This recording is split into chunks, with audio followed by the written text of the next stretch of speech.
Ćao svima! Evo nas danas u bašti i vreme je da posadimo šimšir.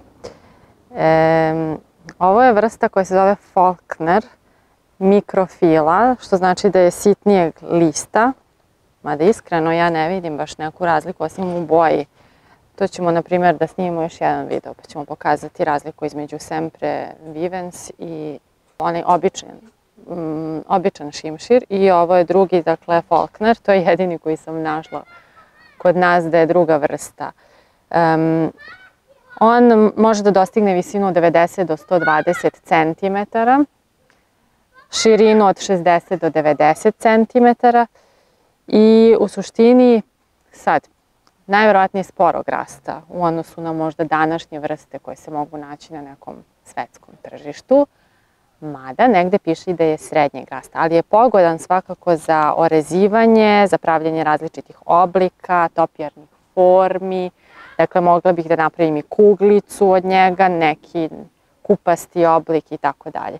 Danas sadimo živu ogradu i sada vam pokažem mesto na kom sadimo. Nije baš zgodno mesto, malo je nizbrdo, ali u suštini imamo situaciju sledeću. Dakle, ovo je ulazni deo u dvorište, prilaz gde je i parking. U donjem delu imamo ruže, tu smo nedavno snimali digitalise, tako da očekujemo da se tu formira jedan deo onako bajkoviti sa ružama i tim digitalisima ili naprastkom, kako se već zove kod nas. A onda iza njega sad planiramo da napravimo ovu ogradu, dakle to će biti baš ovde u sredini između ova dva konopca, između ova dva drveta. Ovo je četinar, ovo ovde s druge strane nam je trešnja. Imamo odličnog snimatelja, sve prati. Dakle, prvi razlog je taj što imamo psa.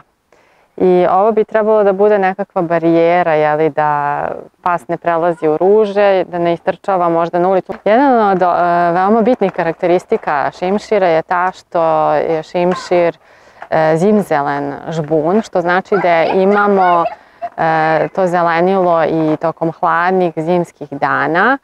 Zato nam je isto bitno da u ovom delu kada bude sve uvenulo, to jest požutelo i nestalo uopšte što se tiče lišća, ostaće ovde nešto zeleno. Dakle, imat ćemo nekakav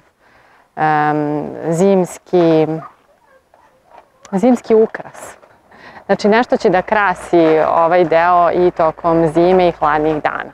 To je bitno. A druga stvar, tokom ovih ostalih dana u godini, jako je lepo da napravimo, mislim, to je barem moja neka ideja, da uradim vrt koji će imati više slojeva, znači da bude više slojen. Tako da s one strane kad posmatrate taj prilaz, vidjet će se ruže, digitalisi, možda još nešto od prolećnih lukovica, a onda iza njih će biti taj zeleni zid.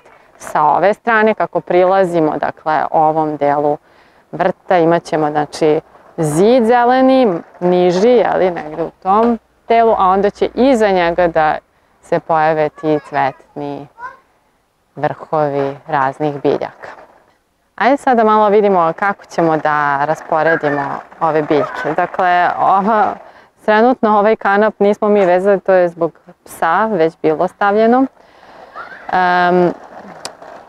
Ali upravo u tom delu i želim da postavim, dakle, između ta dva drveta.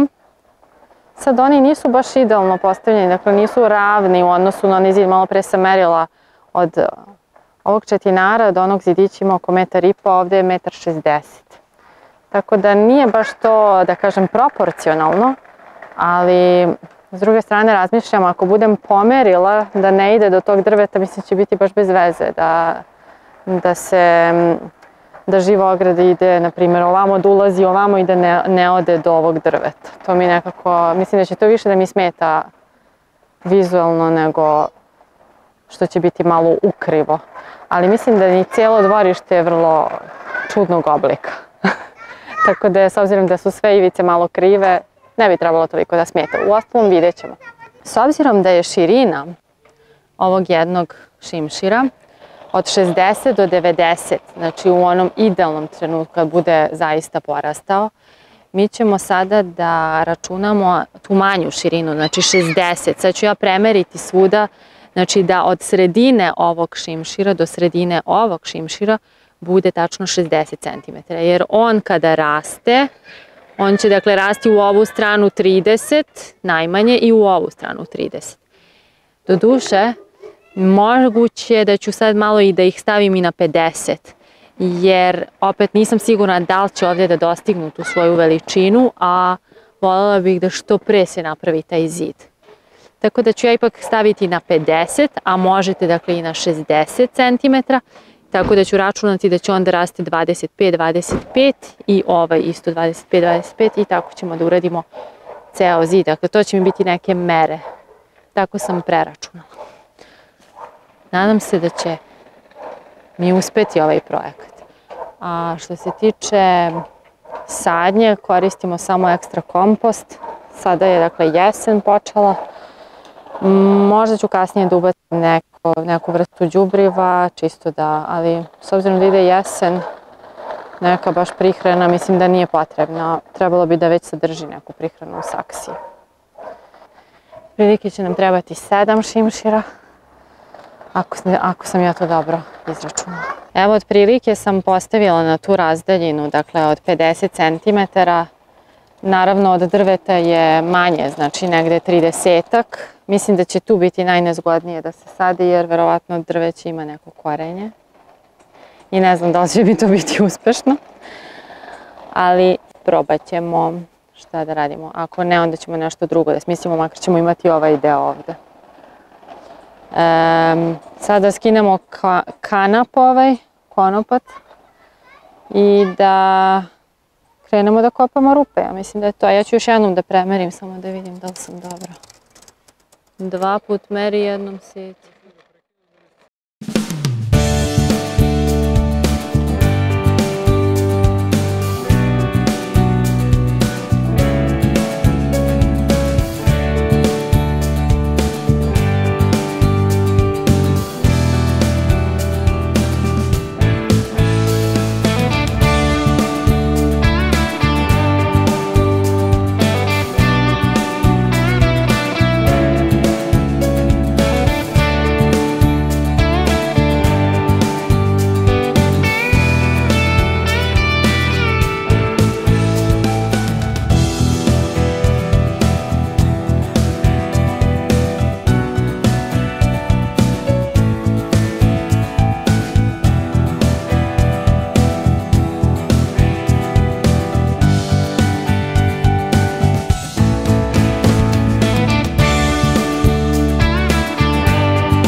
Evo za kraj da vidimo šta smo uradili.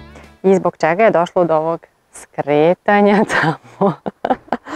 Blago sam napravila jedan zaokret, zato što sam ovdje negdje naišla na jedan veliki, ogroman koren drveta, trešnje. I zbog toga sam odlučila ipak da malo skrenem s puta. Opet bolje mi je da imamo tu neki šimšir nego da ga nemamo, to jest da imamo rupu.